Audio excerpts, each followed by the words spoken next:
அம்மா எங்க அம்மா வீட்டுக்கு போறோம்னு சொன்னீங்க, நகை எல்லாம் எங்கங்க? இல்லடி, அமௌண்ட் ரெடி பண்ண முடியல, அதான் நகை வாங்கல. சரி அப்படியே வா போலாம். அப்படியே வா, என்னால வர முடியாது. என்னடி, எங்க அம்மா முன்னாடி நீ பெரிய ஈவென்ட் காமிக்கிறதுக்காக தானே வர மாட்டேங்கிற? என்னம்மா என் வீட்டுக்கு கையில கழுத்துல ஒரு நகையும் கூட இல்லாம வந்திருக்கீங்க? அக்கம் பக்கத்துல எல்லாம் 4 பேர் பார்த்தாங்கன்னா என் பேர் என்ன ஆகுறது? அங்க பாரு, என் பையனே பிச்சைக்கார மாதிரி சட்டை போட்டிருக்கான். ஆமா, நான் பெரிய இவன் காமிக்கிறதுக்காக தான் வர மாட்டேன்னு வச்சுக்கோங்க. இப்ப என்னால வர முடியாது. இப்ப நீ வரலனா உன்னை என்ன பண்ணுவனே தெரியாது. அம்மா வாடா, இப்பதான் 2 பேருக்கு வீடு கண்ணுக்கு தெரிஞ்சுச்சா? உங்க மருமக தான் கிளம்ப லேட் பண்ணிட்டாமா.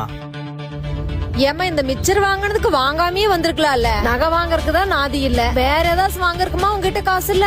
நான் வாங்கன்னு தான் சொன்னேன், அவர்தான். ஆமா, இல்லைன்னா மட்டும் அவன் கிழிச்சு தள்ளிடுவான். அம்மா என்னம்மா பேசிட்டு இருக்கீங்க? இத்தனை நாள் அவங்க வீட்டுக்கு கூப்பிட்டா ஏன் வரலன்னு இப்பதான் எனக்கு புரியுது. அவங்களாவே இருந்தாலும் காசு இல்லனா மதிக்க மாட்டாங்கன்னு காமிச்சிட்டீங்களே. இவ்வளவு நாள் இவ கெத்து போயிருந்தா இங்க வர மாட்டீங்களான்னு நான் நினைச்சேன். இப்பதான் புரியுது, அவ எனக்காக தான் வர மாட்டேங்கிறா. கட்டினவ கூட என் மதிப்பை புரிஞ்சிருக்கா.